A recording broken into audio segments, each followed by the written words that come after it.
take a shot. You'll probably be hammered by halftime. You're Go not going to Friars. remember the game.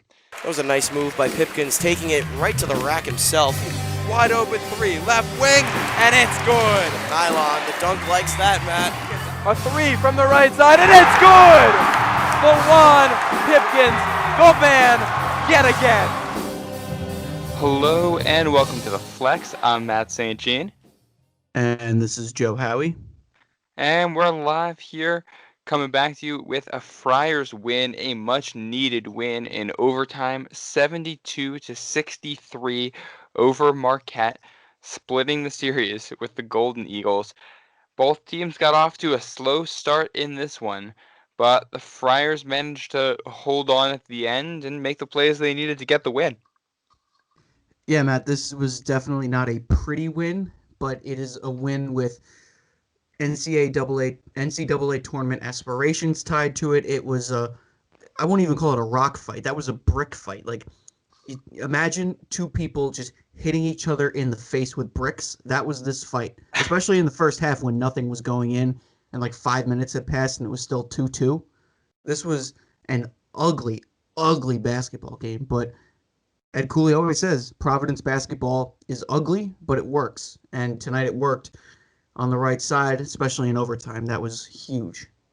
Alyn Breed onions. Yeah, you can't talk about this game without talking about your two guards, David Duke and Alyn Breed. David Duke with a season-high 31 points. And a lot of that's on volume. He took 22 shots. He was an absolute workhorse. Add on 6 rebounds, 6 assists, 3 steals. Duke had an all-around great performance. And Alyn Breed, like you said, onions. Only 8 points, but he hit that shot late in overtime. What was going through your mind when you see Alyn Breed taking that shot from the corner late? It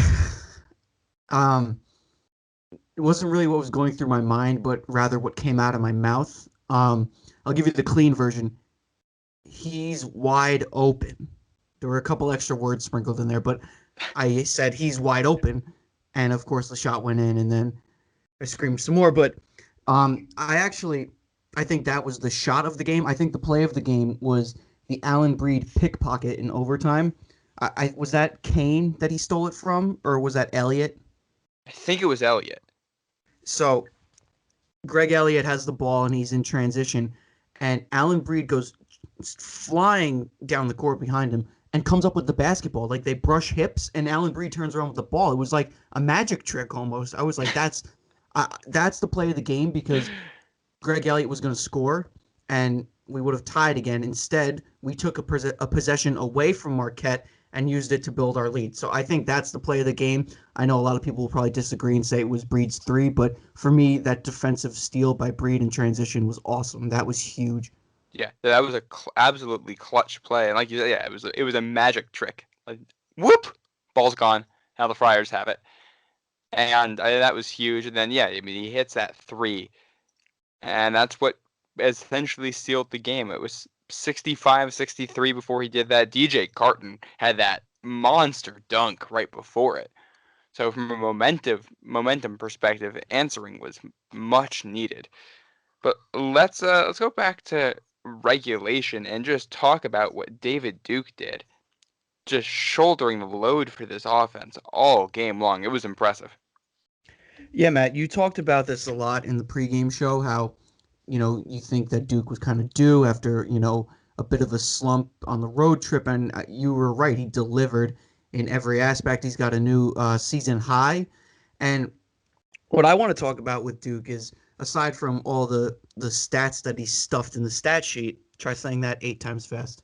What I want to talk about is the back and forth between David Duke and Kobe McEwen, because the announcers talked about it a little bit towards the end of OT. We saw it at Pfizer Forum last time. These guys have a little bit of bad blood. I don't think it started with Duke. I think it started with Kobe McEwen. If I had to make an assumption, he probably feels slighted that he isn't earning all Big East accolades, because I'll give him credit. He's a good player. But when you chirp to David Duke, you better be prepared to take the heat, because Duke delivered, and he delivered in a big way.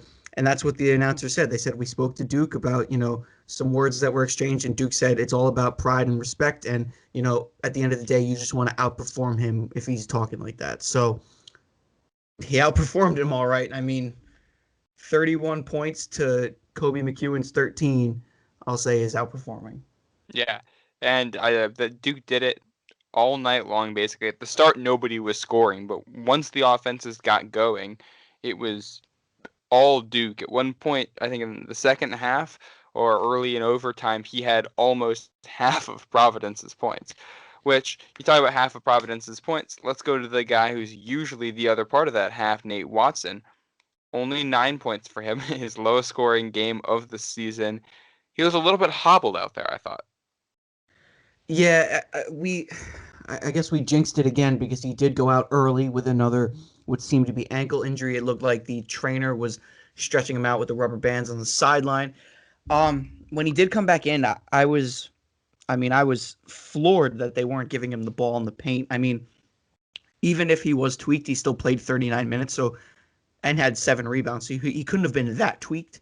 Ironically, him and Theo John actually tied in rebounds and points. Both had 7 and 9 rebounds and points respectively. So I will give Theo John credit. He did a good job defending Nate tonight. And normally we like to poke fun at Theo John because he's not the smartest basketball player, but defensively he had his wits about him, and he used his biggest asset, which is his strength, to essentially shut down Nate. This is Nate's first game not scoring in double figures, so that's our fault. We jinxed that again in the last podcast, so that's on us.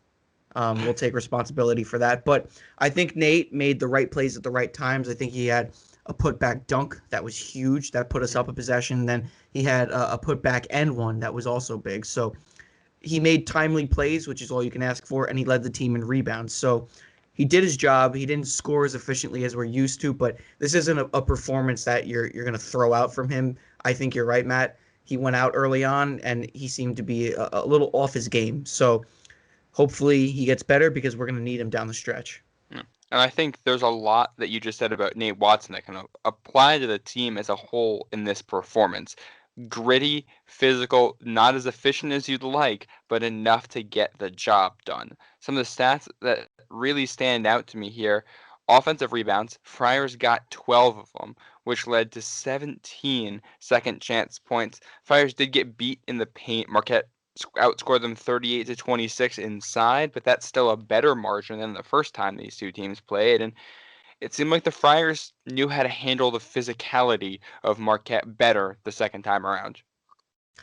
Yeah, I think you're right, Matt. I think after seeing them for the first time, I think Ed Cooley had a better idea of what to expect. And, that's always the story with these Ed Cooley teams, this Jekyll and Hyde seasons that we see, is that the second time around, we always seem a little bit better prepared. We saw it with Creighton. We saw it with Butler. We're seeing it again with Marquette. All 3 teams that we split with. We lost the first time. We won the second time. Ed Cooley has a better sense of preparation for each team. But I think with Marquette specifically, it was a mixed bag. You didn't really know what you were going to get when you entered the season. So it's a very tough scout, especially when you lose Marcus Howard, because for the past 4 years, you know who to scout. It's the short guy with the poofy hair that hits a bunch of threes. Now they have a couple of new pieces. They have a couple of transfers. Dawson Garcia is amazing. He didn't have a good night tonight, but he's an amazing player. The scout becomes much more intense and much more hands-on. When you play him the first time, it's like, oh, okay, guard Marcus Howard, and they can't really do anything other than that. When they had the Hauser brothers, it was different, but it's a difficult scout, Marquette. I think we match up physicality-wise pretty even with them, and I think we saw that last time. It was just about closing out the game, which I think we did in nice fashion in OT. Yeah, not a whole lot of gripes there. David Duke did miss 3 free throws in overtime, which was a shock because he didn't miss any in regulation. But I think apart from that, Friars did everything they needed to win in overtime, and that's, I mean, if you see an overtime margin that's greater than like 5 points, you know that a team did what they needed to do.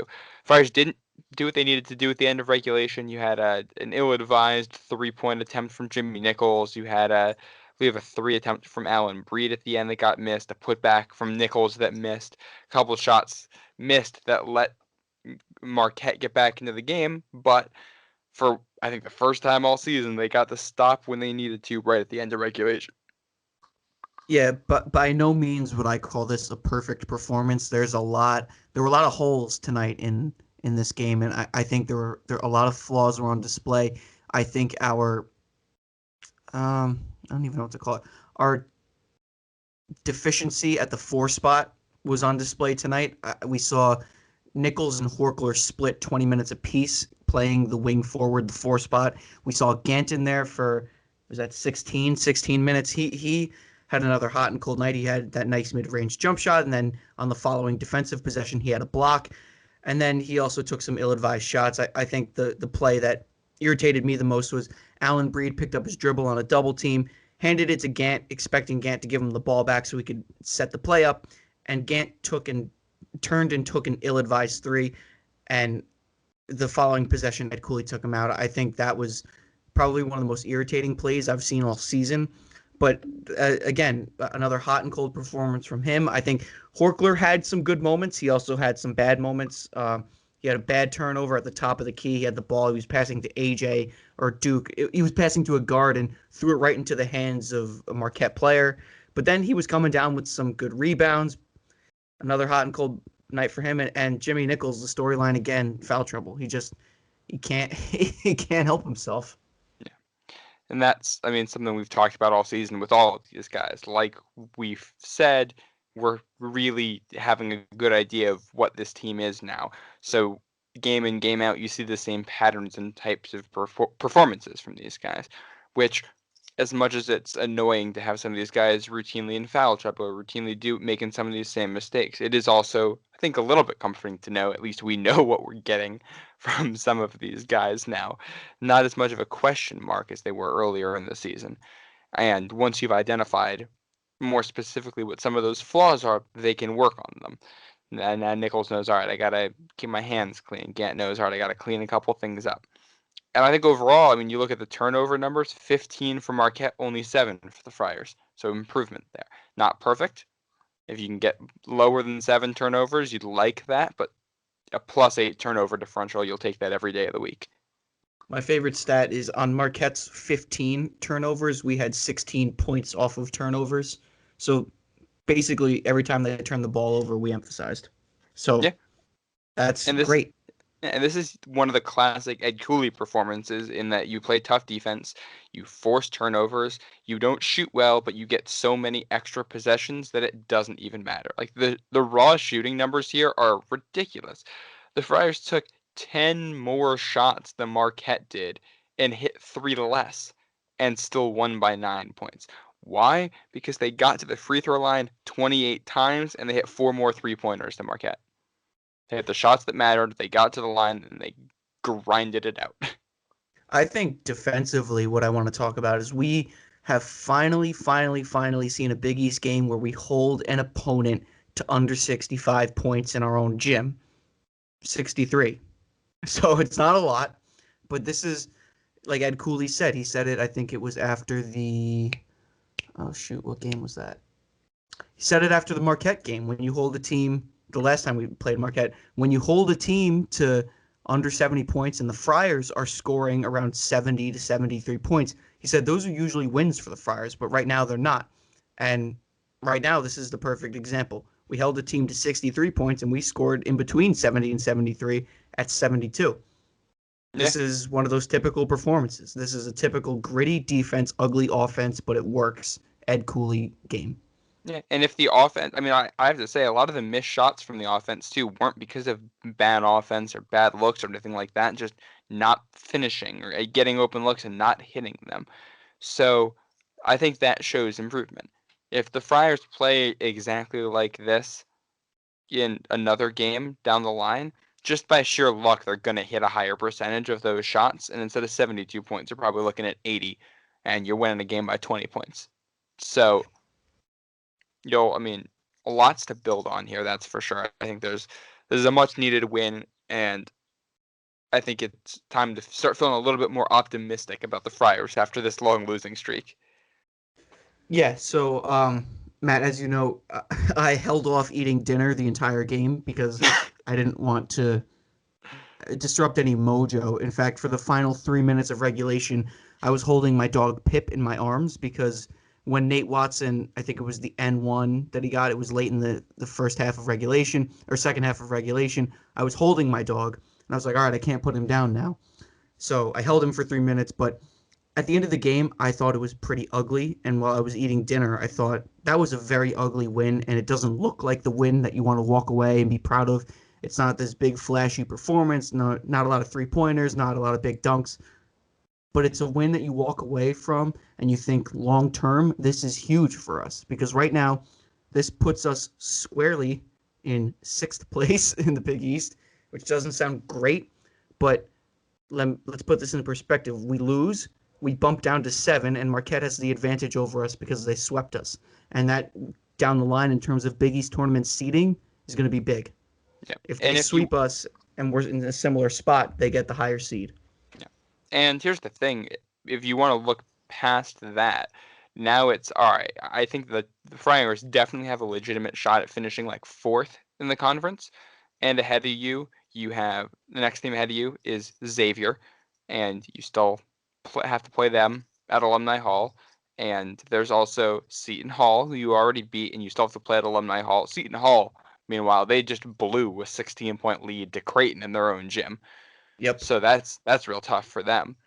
But you pick up wins there, and all of a sudden, all right, you split with Marquette, you split with Xavier, you sweep Seton Hall. You're looking good. You're probably a 5th place team. If you're 5th place in the Big East, you're definitely making the tournament. And if you get yourself, you could be on that tier with UConn and Seton Hall that's kind of right below the top tier of the Big East. Yeah, I mean, it's not too long ago we saw a 5th place Providence team make it to the Big East Championship and make the tournament comfortably. That was 2017, 2018 when Cartwright, Lindsay, and Bullock were seniors. And that team actually, this team this year gives me vibes of that team. And I know it's going to sound weird because that was a much more senior heavy team with a much more balanced approach and wasn't so top heavy. But in terms of the way we're playing games and the way we're losing games and the pattern in which we're doing so, it seems like we're picking up timely wins. We're dropping some that you shouldn't, losing some heartbreakers. And that's what that team was too. Picked up timely wins, won some that you shouldn't have, lost some you shouldn't have, but in the end, they were okay. Mm-hmm. And now you look at the schedule going forward, and you're at 500 in Big East play with a chance to make up room real quick. You've got Georgetown next up. That should be a win. If you lose that game, you're in real trouble. That should be a win. Then Seton Hall at home. That's a toss-up, but very, very winnable. St. John's at home. That has to be a win. You win those, all of a sudden you've won 4 games in a row, and you're at 8-5 in Big East play, heading into the final 6, where you've got games against DePaul, Xavier, and St. John's, which should give you 3 wins, and then your 2 games against UConn and Villanova, which if you find 1 or 2 wins out of that group, and you're happy. Yeah, I mean, I think if there's any potential loss that I would be okay with, like you know me, I throw a fit when we lose. I don't like it. If there's any loss that I think long term I would be okay with is Seton Hall because we already beat them in their own gym. So if you trade a pair of home losses with Seton Hall, it doesn't kill you. I think you got to beat St. John's at least once because they're actually pretty good. They have their hot flashes, they have their cold flashes, but they're a good team. You got to sweep DePaul, you got to sweep Georgetown.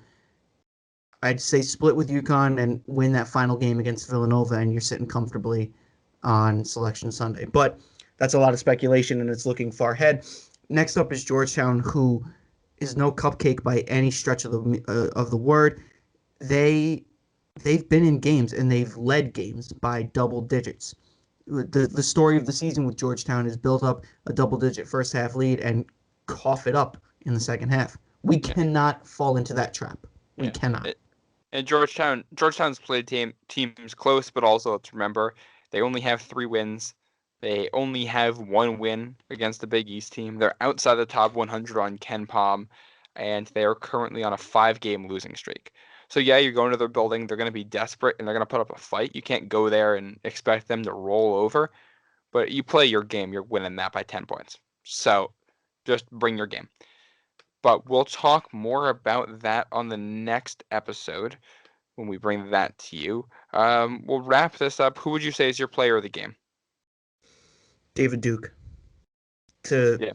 to bounce back the way he did from the slump of performances that he's put out on the road, I think this was a huge confidence game for him, and it's also a huge like, hey, don't forget about me kind of game, because the Big East posted on their social media pages, I'm assuming the front runners for Big East Player of the Year, and David Duke was included. So if he wants to be a serious contender for that title of Big East Player of the Year, he's got to start pushing his resume forward, and it started tonight. No. Hey, he's definitely one of those front runners, and he definitely had a huge performance for the Friars tonight. Their MVP with 31 points, his second 30-plus point game of the season. Once again, the Friars won this one 72-63 in overtime. Now 9-7 on the season, 5-5 in conference play with Georgetown next up, 1 o'clock on Saturday. Make sure you're following us at the Flex Hoops so you can get all the updates and find out when our preview for that game will be out, so you can go give that a listen. But from Joe, Matt, thank you for listening. Final note, if you fall with the basketball to travel, go Friars.